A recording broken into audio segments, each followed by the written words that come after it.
Alright, pardon any motor vehicle noises outside. I don't have a lot of time today, so I'm going to try to do this in as much of a one take as possible. I can't guarantee that it'll be good, but we're definitely going to try to get through this. Recently, I stumbled upon some interesting information about Scotland, specifically a small little village just 2 miles from the border of England called Gretna Green. Before we go into that though, we have to talk about England a little bit.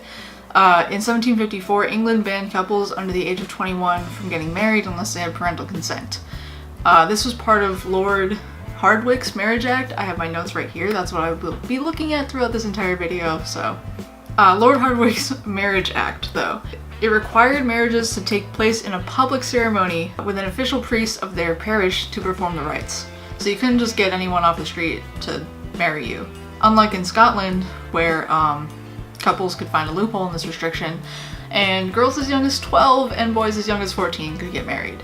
All you needed was anyone really, to make the declaration that you were married in some location with a witness, which, as you can imagine, was a perfect plan for someone who was under 21 and looking to get married without their parents' consent.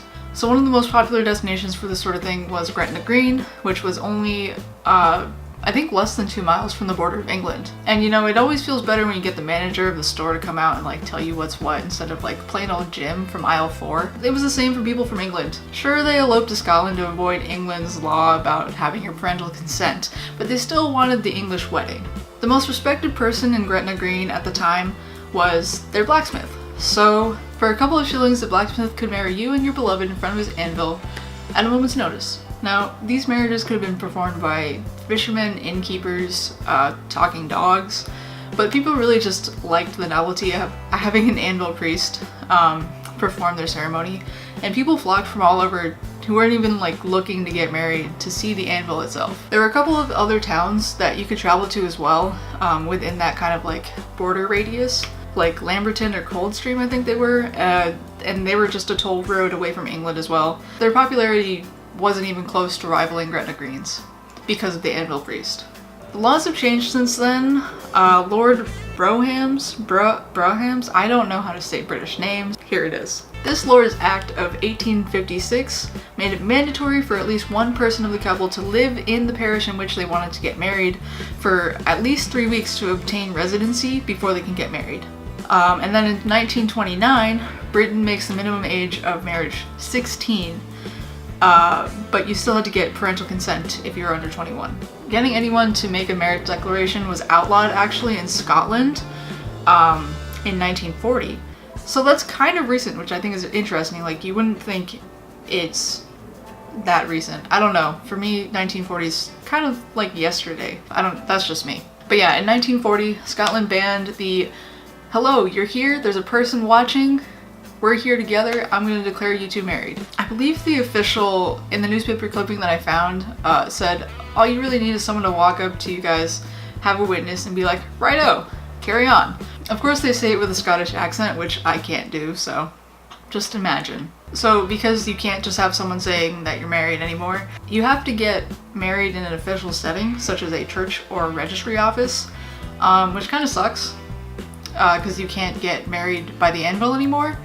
But the parental consent law in England finally drops from 21 to 18 in 1977, which is still also fairly recent. And the Lords, whose name I cannot pronounce, his act gets repealed at the same time, meaning people could get married in a religious ceremony outside of like an official setting. So like not just in a church or in a registry office. Which leads us to 2002. The most recent of all. People in Scotland are now allowed to have civil marriages outside of registry offices as well, meaning people could get married in religious ceremonies outside of churches, which means that the anvil can come back. The blacksmiths at Gretna Green performed thousands of marriages through the years, and one blacksmith reported performing over 3,500 marriages just in 1 year. But the newspaper clipping that I mentioned earlier was the one that I found on one of the blacksmiths, one of the last like official blacksmith priests, anvil priests. It's before the law was passed that you can't just have a marriage declaration. So 1929, about 11 years before this law was passed, that you can't have a marriage by declaration anymore. The guy was out of town and his wife was like, well, I guess I'll do it. The novelty of the anvil hasn't worn off. People still elope to Scotland to get married in Gretna Green, just for like the idea of being near the anvil. Although now you do need at least 15 days notice before your wedding, instead of just running away and getting married the day you get there. So even though you don't need residency, you still need 15 days notice. I will leave the links below to the articles that I took all my information from, as well as the article in the newspaper that I found, because I actually found it in like the Google Wayback Machine or whatever. Somebody scanned it in, and you can actually see like a scan of the newspaper, and it's kind of cool. I don't know, I thought it was interesting. So I'll put it down there for you too. If you like this video, please give it a thumbs up. I spent all day just looking up stuff about this because I thought it was fascinating. History is such an interesting place. I really highly encourage you to dive into it. I had a lot of fun researching this. It's been a while since I was actually into researching something. It's been a while since I actually researched something properly since school, actually. So again, if you like this video, please give it a thumbs up and subscribe if you'd like to see more content like this.